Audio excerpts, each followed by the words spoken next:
So I talked to a high school friend of mine. I was like, I have this idea. Would you?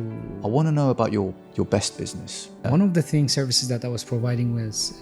That's one of the winning mentalities of bringing an idea to life. I remember one of the contracts I signed it with.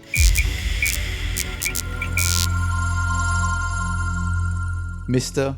Amanj Harki, welcome to the Startup Show. Thank you. My name's Putros, and this is the first of its kind. The first of its kind of a show where we're going to be talking about business from successful people like yourself who have started the journey. And we're going to be talking so that people listening can benefit from your insights, from my insights, so that them on their journey, they can also benefit. So firstly, thank you very much for making it onto this show. Thank you for having me. Looking forward to your questions. Yeah. How are you? How are you today? I'm good. Yeah. A bit tired, but good. Long day? Long day. You told me a little bit before the show that you had a recycling business. When did you start that? It was 2015. So that was your first instance in business where you started? No, that was not my very first instant business. It was Inner Bill was a travel and tourism company. Oh, wow. So when did you start that? How old were you? 2014. And even before that, I had a kiosk at Family Mall. I was the very first guy to bring hot dogs and crepes to Kurdistan. So your very first Yes. experience in business was a kiosk in the mall? Yes, it was. How old were you when you started? I think I was 19 or 20. So you've been almost an entrepreneur for the majority of your life. Almost, you can say that. What do you like about it? Is it particularly enjoyable? I loved the adrenaline in it and the idea of keep going, keep trying, keep following the unstoppableness of whatever you're chasing, and creating something that has been satisfying me all these years. Or did you always know you wanted to be an entrepreneur, or you? Because I remember at the beginning we mentioned doctor, but we don't want to mention that now because there was a path that you took before your journey, and then we transitioned. What happened there in your studies? You know, when I was in university, the only thing that I was telling myself, like I remember very well, like the first year of university, I was like, I don't know what I'll become, but I do want to be good at what I do. That's what's son. Second, I knew one thing, that I could never work as an employee, which had advantages and disadvantages. I left Kurdistan to study med school at the American University of Beirut. Okay. In the American system, what they do is like you do pre-med and then you apply for an exam called MCAT, and then you study another 4 years. What happened that I did not pass the MCAT exam. So what I did, I applied to the British system and I got accepted in medical school. So I graduated from the American University of Beirut with a bachelor's degree in chemistry, and then I started medical school at Beirut Arab University in Lebanon. After studying 2 years there, I decided to come back to start off my life, to start like making a living. I don't know, for whatever. Like a lot of stories happened, a lot of things happened in my life that pushed me to do that. So I transferred my credits back to Kirkuk Medical University. At the same time, I started a master's degree in international studies at UKH. Wow. So it's got a few different focuses there. Yeah. Yeah, I was going with the flow of what life was bringing up for me. At the beginning, it was very hard for me to transfer my credits to Kirkuk, and I didn't know that I wanted to come back and start making a living. Yeah. I was not tired, not sick, but I was a bit not feeling comfortable on the idea of living on my family's income anymore. Yeah. So I wanted to stand on my own foot. As a man, yeah. As a man, you want to self-sustain. And all these years, your family support you to do university, to study university, to do that. It's time to sort of pay back in that sense. Did you, when you transitioned from studying medicine over to business, did you find that your family were very supportive, or did they initially feel like you were making a mistake? You see, in every Iraqi and Kurdish family, when you start a journey and you leave that journey in the middle, they have question marks about you. Yeah. You failed. All that talks that we all know about, like the gossips and all that. But at the same time, what I realized that when I got to the point of being successful at something that I was making my own living, Yeah. things shifted. You started to feel good. I started to feel good. People around me, family, they stopped judging me. He did not complete medical school and so on. And I had this thing. No, I was sure that I was going to study medical school, but I had this condition. I put that condition like, if I ever decide to stop studying medical school, it should be my decision, not because of whatever situation I was in. And that's what happened. I was studying medical school and I had my company established. When I checked out in 2014, things are not going well. So I decided to stop medical school and pursue my career as an entrepreneur. So this is very good. So you mentioned a few things, but one thing is going to be about focus. But I just want to mention that I had a similar experience myself. So I studied to become a chemical engineer. I graduated in England, but I realized after working a little bit that there's a difference between what you're good at and what you enjoy. And when I first started to taste entrepreneurship, that's when I started to feel truly fulfilled. So I can really understand when you're saying that when you start to build your own idea and realize its success, that you can actually be like, yeah, I've started to achieve something. So you transitioning from studying and on a path that seemingly your whole family respects and supports to something where it's uncertain and you have to take a risk and it might pay off, it might not, and it might not happen as fast as you'd like. That takes resilience. And yeah, it must have been a challenging time for you at that point. It was, and it does take resilience, and it does take this word that we use it a lot. Never give up, keep trying. Yeah.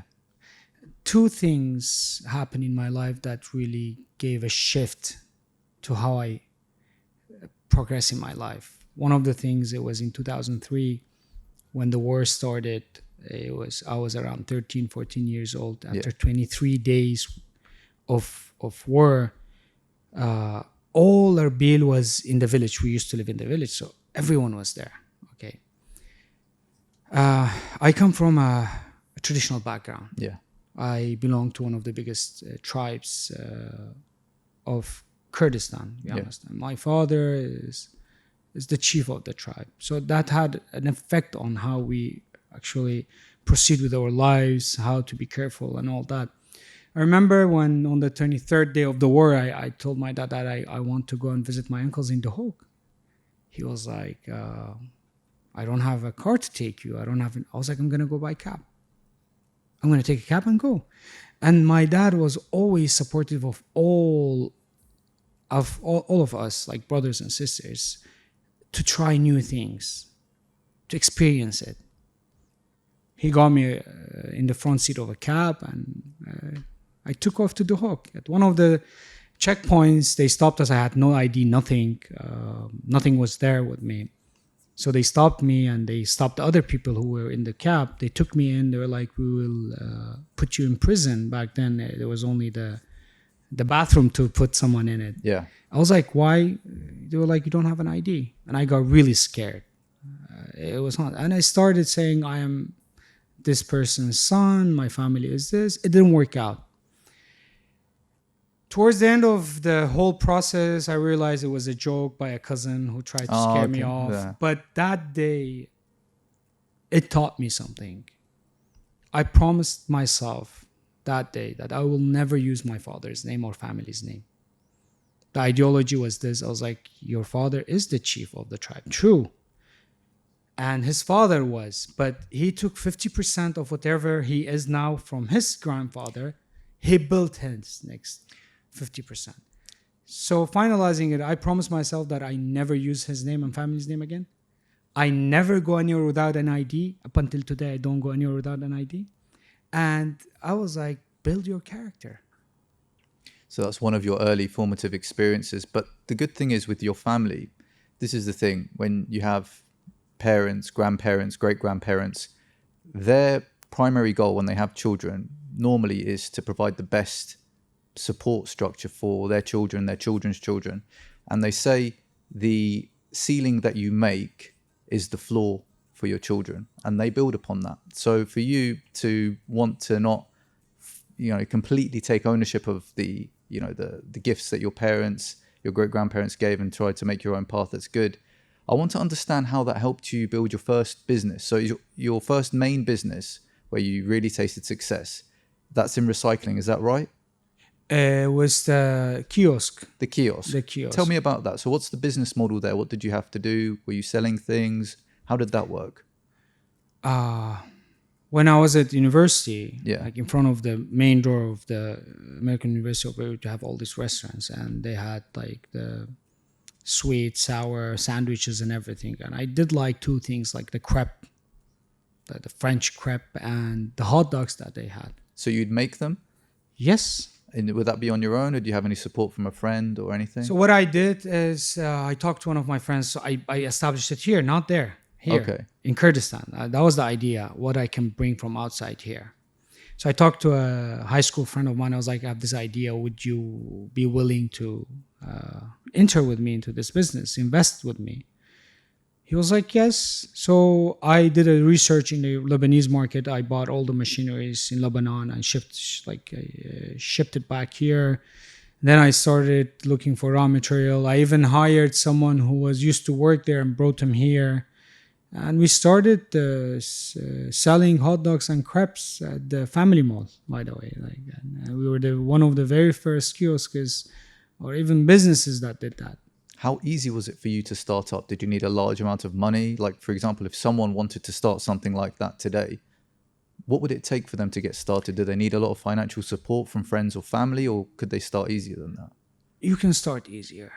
You can dissect the amount of budget that you need. I started off by taking a loan of $1,500. Okay. And then my friend put 15. We were able to buy the machineries and then a little bit of money for the rent and also buy the raw materials, and things were working out. And I was using, let's say, friends. For example, when I wanted to send back hot dogs, which we did not have the same hot dogs here, I would use whoever would travel back to Kurdistan and tell them, can you get this box for me there? So it would last me for a week or 10 days. So because I did not have the whole thing, and neither my friend had the whole budget or money to do all that, so we tried to execute everything segment by segment, bit by bit, and that led to building it up and making it something successful.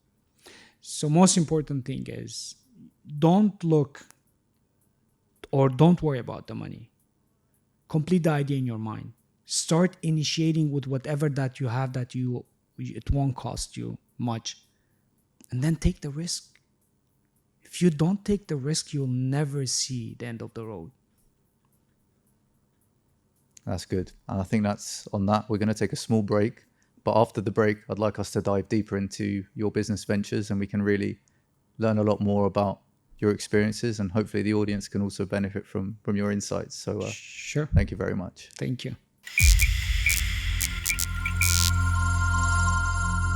Welcome back to the Startup Show. I'm your host, Peter Putros. And if you're listening for the first time, we've joined today by Mr. Amanj Harki, and we're going to continue our conversation. And if you're watching, you can see we've taken our jackets off. It was getting a bit hot, and we're starting to get into the juicy details of the business. Sure. So for us now, it's very important, because just before we left for the break, we were talking about taking risks and using support, the support that you have. And that can come from friends, that can come from family, especially when you're starting out, where it's very important to use all the resources you have. As an entrepreneur, you need to be resourceful, don't you? And you borrowed a little bit of money to get started. I did the same when I started my business. I didn't borrow, but I used some of my savings.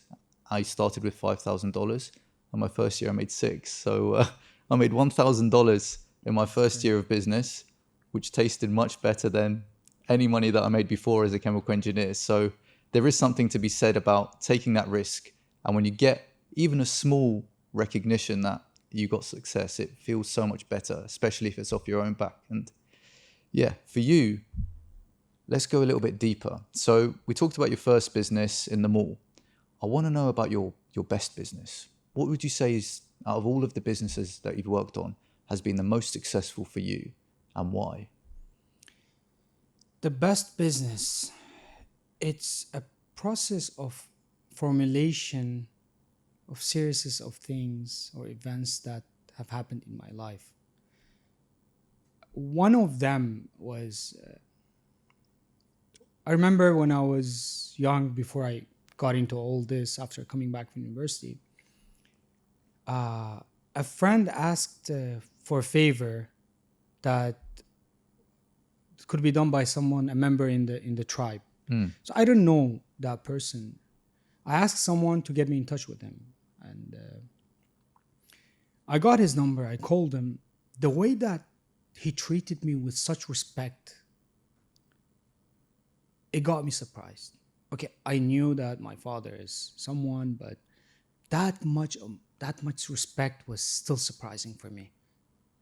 As a person, he has never met me. He has only heard my name. But out of all that, and he did help that favor to be done, to be honest. So this kind of shaped my future, my eyes on, I felt like I need to pay back to the community. I need to give back. That pushed me in the way of when I building the very first business. So I started brainstorming. What can I do? How can I pay back? So this idea came up of, how can I create jobs? Yeah. This is one of the best ways that you could actually pay back to your community. As an entrepreneur, you're creating opportunities, but with that opportunity requires a lot of work and you need help. And you're creating opportunities for people to work and support you as you realize the idea. So you're actually almost a humanitarian if you're an entrepreneur, because you're giving people livelihood, you're giving them purpose, and you're giving them money. Because if you create value in the community with your idea, which idea are you talking about specifically that you'd say has been, because you told me before the show started, you had a recycling business, you have a security business and a cleaning business. Out of those three, which one would you say has been the one that you've given the most opportunities to people to work for? So the core of my business is services. Yeah. So I started creating the idea of establishing a service and logistics business. Okay. That included security, cleaning, catering, car rental, travel and tourism, real estate, services. Seriously, A little bit of everything. I was an entrepreneur that had no cash, but I had the idea. Yeah. I had the push. I wanted to move on. So back then in Erbil, if you did not have a name or a back, which sort of I really did not have, what I had was the languages that I knew. Yeah.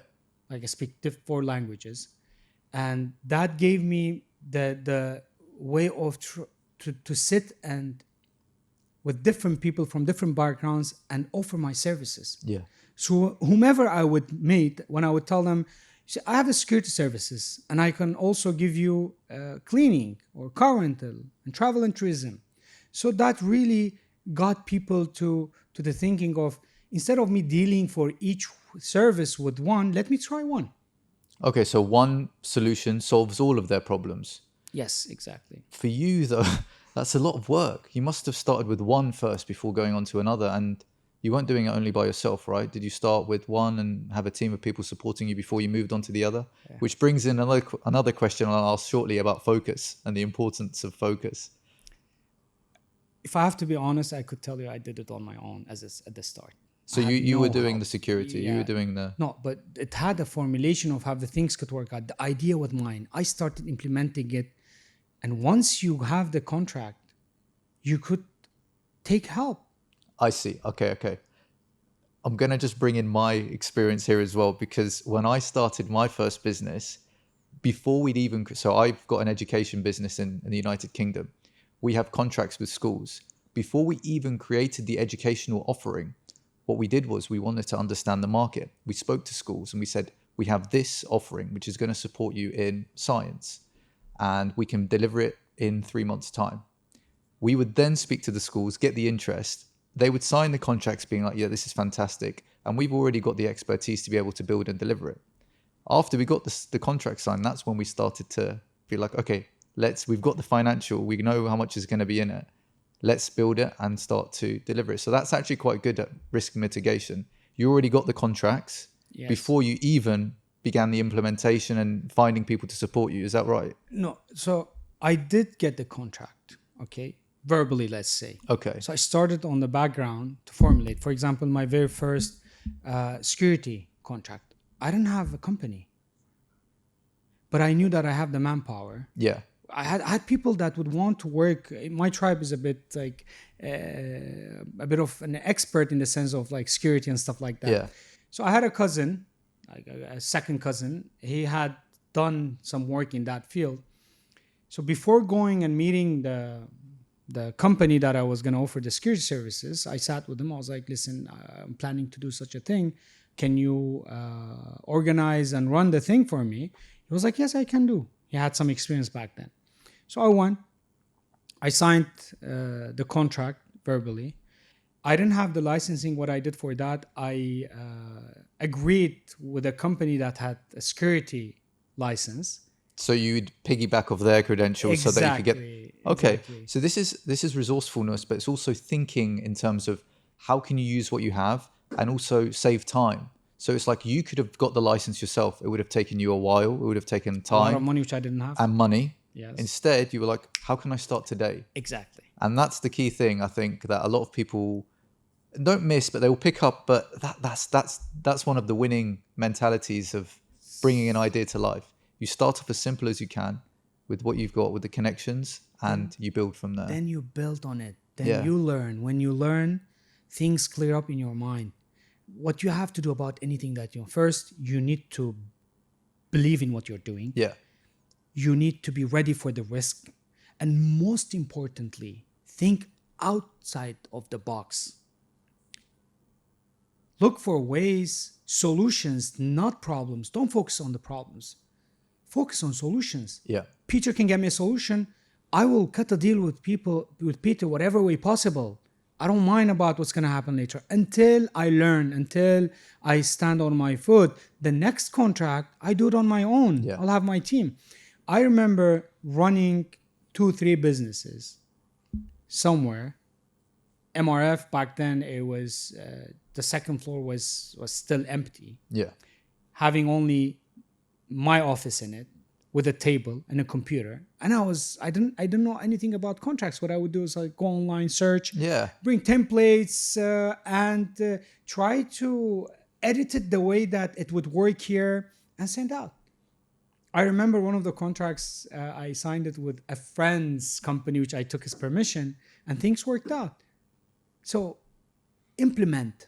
So this is the thing. You didn't know how to write contracts before. You didn't know a lot about the business. You didn't know about how to structure it. You didn't maybe even know about the license. But by taking action and be like, okay, I've reached this step now. How do I move forward? I need this. I don't know how to do that. I'm going to go and learn how to do that. For example, the contract. You searched online. Yes. You figured it out. This is one of the key traits of being an entrepreneur. You need to be a lifelong learner. For example, when you started your first entrepreneur venture until now, I'm guessing it's just been constant learning. True. Building upon knowledge, upon insight. True. Understanding it, leveraging it in a better way. And to be an entrepreneur, you said one of the first things was you need belief.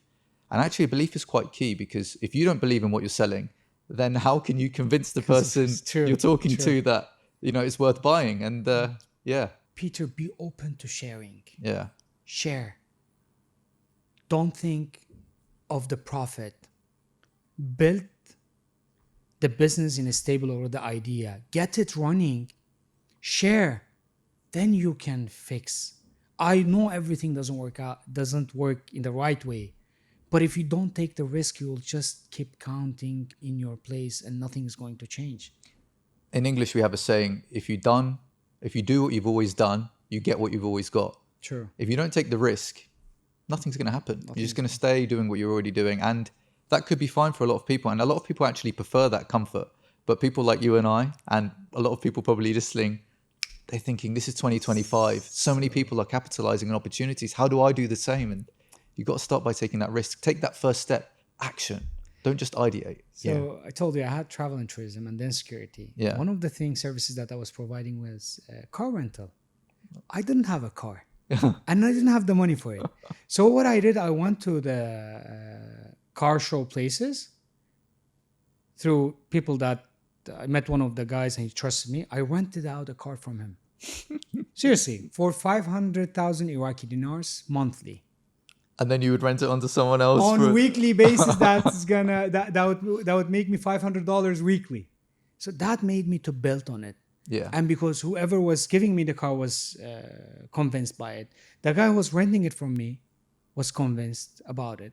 So win-win situation. Yeah. And things escalated on that level of building on it block by block to get where I want. And because I did not have a starting capital and the right team management, I had always to look for new businesses with the fear if this one fails, so this could support that one until it gets to the point of running itself. Okay, so that actually explains what I was thinking about earlier in terms of why you choose so many different services. Why don't you just, if one works, why don't you just build on that? But yeah, you're trying to mitigate the risk in case that one fails. The other one, you've got that as a fallback, a plan B, a plan C. And Peter, I didn't have the money. Yeah. I didn't have the experience. I needed to learn. I needed to build on it. So I had to scatter, which did have a lot of advantages and a lot of disadvantages. But I'm glad it got me here today. And I'm happy about the idea of being able to establish an entity that's the house to many hundred people. That's a door of income for many hundred people. You're providing employment to over 100 people. Over 400 to 500 people.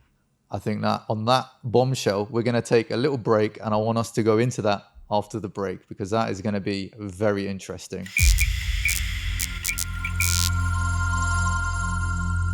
Welcome back to the Startup Show. I'm your host, Peter Putros, education entrepreneur. And again with me is Mr. Amanj Harki, and we're going to continue our very juicy conversation. I would say the last thing that we talked about, providing employment to 450 people, that can't be easy. Who said that's easy? It's, well, whatever, if it's worth it, you know, it's worth putting a lot of effort in, but 450 people, just think about that. 450 people's families are being supported by an idea that you created and built. Maybe not on your own, you had some support, but that's something incredible. Like imagine a legacy. Imagine leaving something behind. You've created an opportunity. You've provided value to the community and given employment to over 450 people who have maybe wives or they have husbands, children. That's something, isn't it? That's the joy that keeps me going. That's the satisfaction that keeps me going and keep trying for that. I've never worked one day for the sake of what would be my benefit out of it. I mean, obviously you're getting paid. That's a different. If you don't get paid, It's not you sustainable. cannot. Yeah. Yeah. 100%. You cannot move. You cannot build on it. That's a reality. But I've never focused on what will be my outcome or profit out of it. I've focused on building the system, then the profit comes. And you reinvest the profits to build the system better and bigger and better, new opportunities, new fields. Because I had to focus on fields that would create the most job vacancies. So just what fields, are they still the same fields you started with, or have you specialized in a different? Main ones, what I can tell you right now, it's like security, Okay. cleaning, recycling. Are these cleaning in houses or corporate buildings or anything and everything? Houses used to be, still we have it, but not that much. Corporate businesses, like yearly contracts, schools, companies. So mostly B2B, business to business. B2B. And they give the contracts for a longer period of For a time. longer period of time. And then there is a guarantee for the employee that knowing that he's Got a consistent work. consistent of work. Yeah. In addition to that, the valet parking management systems. Oh, so you provide that service to, let's say, wedding halls or something, or restaurants. Exactly. And that's your, oh, okay. That was one of my very first businesses as well. Like That's very parallel interesting. to security. Did that exist before you implemented it, or? In 2010, when I was visiting Kurdistan for holidays, when Family Mall was about to open, I took that idea from Lebanon. Yeah. So I gathered all my cousins. I was like, guys, I will talk to the management of Family Mall. And what we will need is just to provide 2 drivers. I just need you guys to look over it. They literally made jokes out of it. They did not believe that it would succeed. Because they've never seen it before, or if they have, they just think because it's not been here before, they can't picture it in their mind. But that's you as a visionary. Exactly. You can see okay, when we implement it, then people are going to get used to it and then they'll accept it. Not the vision. So 2 years after that, or 3 years when I came back from university, I finished university, I realized that there's a Lebanese company, the same man who had come and taken over the market in Erbil. So this is the thing. Taking action again comes back to what we first talked about. Exactly. Seeing an opportunity, but actually being like, okay, this is an idea, but everyone has ideas, but not everyone has the action that comes along with it. So would you say that was a little bit of a regret? You didn't do it as soon as you could have? It was not because I could not. I was not here.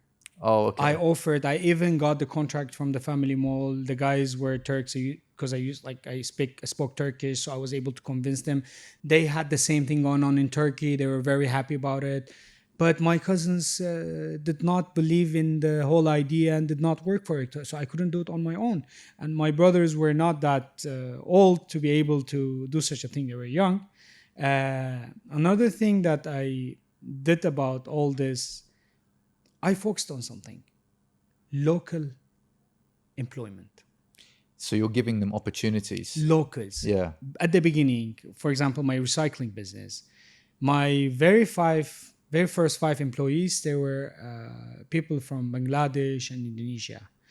After the second month, I realized each one of them, I'm paying them $500. They're keeping $20, $30 here and sending the rest of the money back. So the money isn't circling in the community. It's not circling inside the country.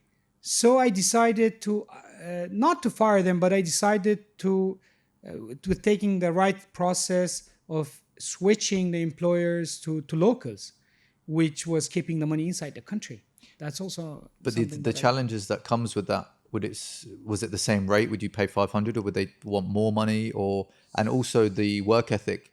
People, typically from Bangladesh, from India, maybe their work ethic is a bit better than other people's. I don't know if you have any. That was also a challenge. Yeah. It took a lot of time from me, but I wanted to invest in that, and I did invest time in. I taught them. I did not give up. Most of businesses here, instead of taking the headache, they just go hire someone else and paying higher. What I provided, the experience, the promise of the work, with the condition of I cannot pay you as much as I can pay them now, but when you get to that point, I'm okay paying you as much as you require or want. I think that's actually quite interesting, because you have a situation where you could easily have taken the easy route, but if you were primarily governed by profits, then it makes sense just to stick with, employment from people that have come from Bangladesh. But yeah, reinvesting in the community in that way. But also, see, this is one thing that you mentioned, the idea you saw originally in Lebanon, and you wanted to bring it here. Just because an idea exists somewhere already, you're not copying it. You bringing it to a market, your understanding of the market here, what it takes to make it come alive here, that's where your added value is. It doesn't have to be first, even though it's others have done it. You can take insights from left, right. What works well in one country can work well in another if you adapt it. There was a company years ago, eBay. There is 2 or 3 founders from the US, I forget their names, but what they would do is they'd find successful US companies that are, many millions of dollars, and they would go into another market. I think they went to the Netherlands and they opened up a version of it there, exactly the same, rebranded, and they would then sell it to eBay. eBay was loving it because they created a new market for them. Instead of them being angry, they sold them that opportunity. But it's like, you're not reinventing the wheel. It works there, and you can bring it here if you have the right approach to the local market and the mindset. Another thing that really helped me out, the visualization was easier for me in the sense of doing the comparison and creating the thing in my mind if it would work in my community, because I come from a traditional background, a cultural background, and I have always dealt with the minorities in the community. It was easier for me to visualize if a business would work by implementing step by step towards future or not.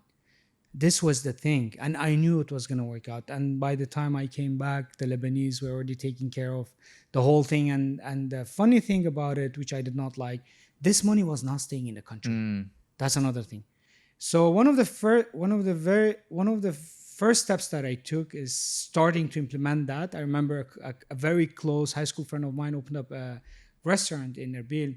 It was called Castello. Okay. Way back. I told him that I want the valet. He was like, okay, go for it. So I found a guy.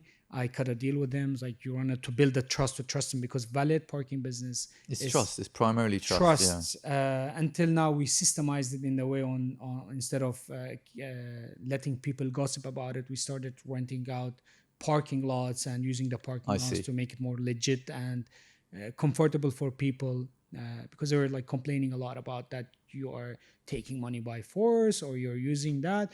In reality, it is about tipping. It has nothing to do with how the Lebanese and the Syrians, what they were doing, they would go pay the restaurant and oblige customers to pay a fixed amount. I literally crashed that in the city. So it was a nice ride, and it still goes on. Now it has been built recently. The company, the people that have left the company in their hands, they have built a parking management application software. Now they're running on that, trying to make it something that would work in the whole Iraq. So the ride was interesting, and it's still interesting. And my goal, to be honest, is, let's say you said 450. By the time that I get to the point cannot move, I want to make it, to add a zero to it. Yeah. Why not? 4,500. Why not? You have one life. Have the biggest impact. So repeating it again, paying back to your community. And it gives me such a joy and satisfaction that you cannot buy. And you cannot buy that with money. You cannot create that with something not real. It is a satisfaction that keeps you going, that gives you the boost of that you keep trying, because you do know at the end of the day when you sleep that with a touch of your finger, the lives of many people changed. This is priceless. That's brilliant. I think I would love to speak with you for another hour, another 2 hours, but we're governed by time. But what I will say is, obviously, aside from taking action and staying firm with your beliefs, you want to reinvest in the community, provide local employment, and these service-based ideas, you want to create them in a way where they provide support for the community, but not just from the service level, but from the employment level. So I think what we can leave with is 3 key insights from your journey, my journey, to be honest, and any entrepreneur's journey. And one is, an entrepreneur can spot opportunities. To build on that, they need to know which opportunities that they spot are worth pursuing, and then sticking long enough to realize the benefits of them. Don't just change ideas to build. And you built off the back of service, providing services. And I just want to say, Mr. Amanj, thank you very much for coming on the show, and really, really hope to have you on again in the future. Thank you, Peter, for having me. Just closing up the whole thing. Set a goal. Believe in it unconditionally, and trust me, you will just realize you're in the middle of the goal. So keep working, never give up, and believe in your goal or your idea that you're setting. Mr. Amanj, thank you very much. And again, this is the Startup Show. I'm your host, Peter Putros, and next time we're going to have another guest who's also going to be a successful business person. And I really hope in the future we'll hear from you again, and we'll have another conversation. But for now, we're gonna call it a day. Every Tuesday, every Thursday, 5 p.m. we have the show, the Startup Show on Babylon Plus, and we are really, really hoping to support local entrepreneurs who are just starting or have already started and want to take some insights from people like yourself, people like me, and guests that are going to come on and going to share their stories. So thank you very much. And thank you. Wish you all the luck. See you very soon. See you.